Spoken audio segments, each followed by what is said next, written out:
Wow. And allow us now to introduce the podcast to you. This is a space brought to you by people who are concerned about you. We are concerned about your mental health. We are concerned about the traumas you're facing. We are concerned about what you're going through. And that is why we bring to you this amazing podcast to let people come out and speak up. Prevention is better than cure. It is better to prevent that thing before it happens. It is better to prevent that traumatic event before it happens. So let us come out and speak up. Let us use this safe space brought to you so that it can be an avenue for healing. It can be an avenue for prevention.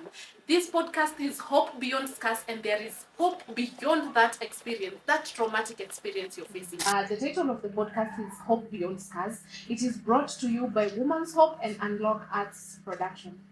And I will introduce to you our amazing director, Women's Hope, Madam Consolata. How are you? I'm fine, thank you. Please give us a brief introduction about yourself. My name is Consolata Waithaka, the founder of Women's Hope. I'm proud to be seeing this happen today because it's something I've thought about it for a while, and I'm happy today we are having this talk about hope beyond scars. What is the background about Women's Hope? How was this started? Women's Hope was started in the year 2007 after we had a girl who was rescued, and this was a girl just 11 years, and she was in hospital. She had just given birth, and I remember because we used to initially do stories, highlighting stories about women and what they are doing in their lives, especially on issues related with GBV.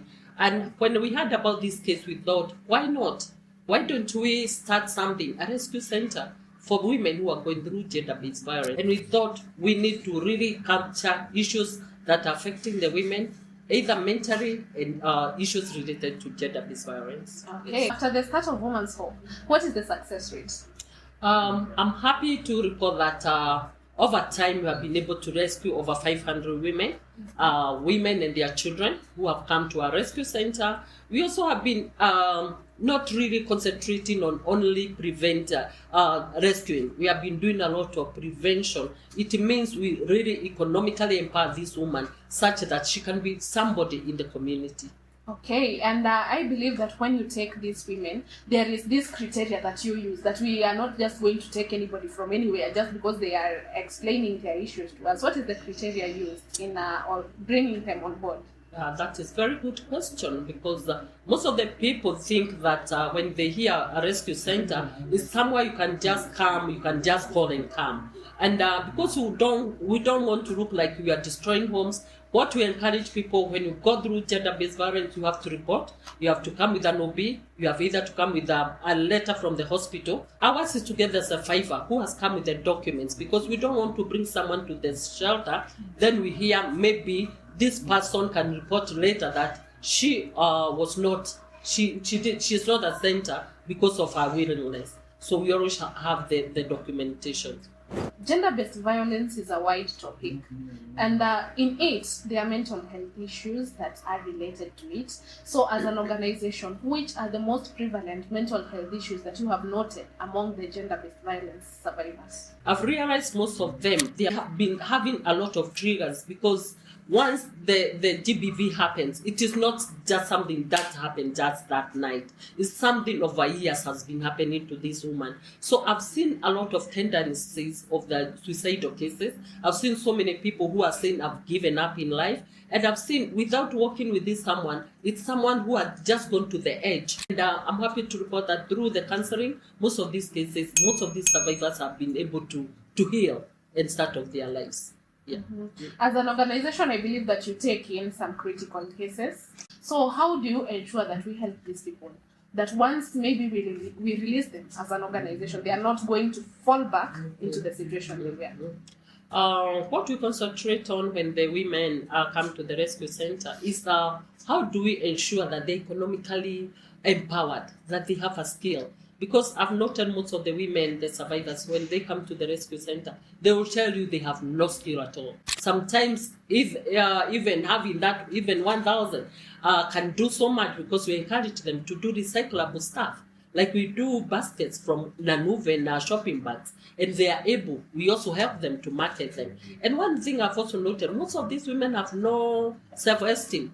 that they cannot go out and talk about what they are making. So we encourage them how to expose them their products, and we teach them how to really reach out through online marketing. Which are the misconceptions that these people have against mental health issues? Most of the things, what I've noted most about this is most of the cases women feel like if I report this, people think maybe you'll be judged. Most of them want to feel like they want to kind of cover the whatever they are going through. And of course, when you cover a problem, it's like a piling pressure. It one time explode. By the time it's exploding, this woman wants to kill herself or to kill the children. It is sad that we received a case one time, a lady who had gone through so much GBV, and she had unfortunately drew her children to the river, and the children went and died. So most of these cases, when they are not reported and you just file and you pile, the time they will explode, very sad issues will happen. Okay. And I'm very happy as an organization for the kind of work you're doing, and you're doing an amazing job.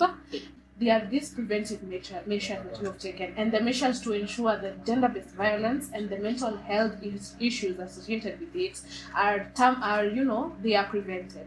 So why did you come up to a decision that now we are going in with art? Why did you choose art for that purpose? I've seen when we bring women to the rescue center, so many things, and women respond differently regarding issues on mental health. There are people who love art, there are people who love the action, there are people like we do dancing, Zumba. There are people who want to react to this differently. So art, I know when you can just sit and watch, it really teaches you. You can sit there and watch art, and it's part of healing. And we are planning a walk whereby we'll be creating awareness on issues related to gender-based violence and mental health. You realize in the universities, the youths, they are really having a lot happening in them, in their space, because of the relationship issues. So we are trying to see, how do they come out? How do we start creating awareness? How do we even reach out to them through art? How do we reach to them through the word of hope built scars that you have been having an issue? How do we touch them? It is through work and bringing them together. Our hope built scars is a safe space where we want people to be sharing. We have counselors on board who will be on call anytime. If you need a counselor, talk to us. And now allow me to introduce our next partner in the podcast, Unlock Arts. How are you? I'm fine, thank you. Uh-huh. I am Joel Akweyu, performing artist by profession. I'm the founder of Unlock Arts Kenya and also the director. And Unlock Arts Kenya is an organization that empowers the youths through the discipline of arts, training them, empowering them so that you can also see the monetary value. Because right now, unemployment has been a very big issue around our country, and this is making our youths to deprive from many things. You can see down there in our society, you can see kids have gone to drug peddling, robbery with violence, and we are trying to avoid such things in our society. How?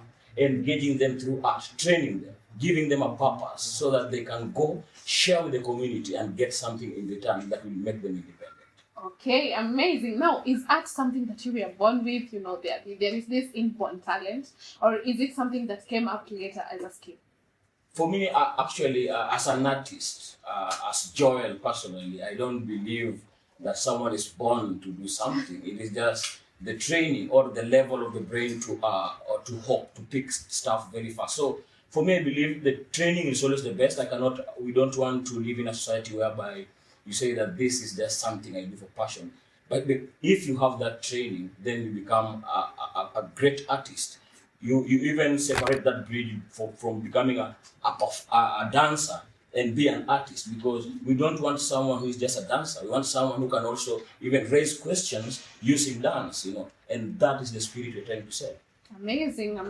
Now, what inspired the creation of Unlock Arts? Wow, this is always my best part, because when I graduated from school, I realized that in our country we have that we don't have art institutions.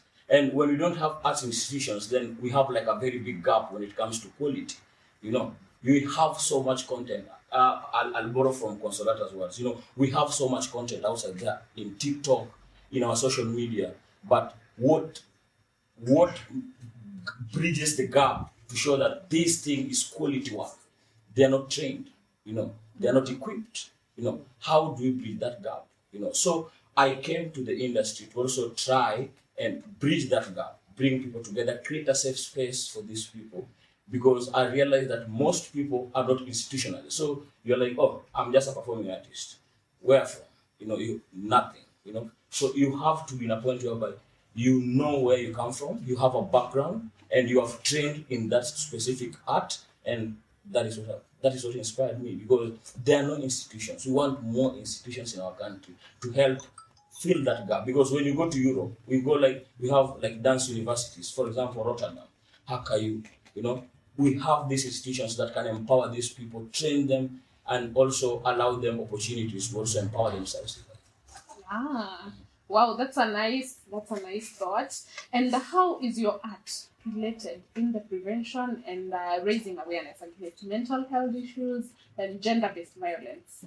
Actually, I was really interested to get in this collaboration because when you're talking about these issues that are ailing the society, gender-based violence, it is real. I've seen it. My sister has actually experienced it. So I was actually inspired to join this because my sister has experienced this, with her husband, and so I felt like I need to be also a voice in help spreading this. And through art, we then avoid the rescue centers and prevent it before reaching the centers.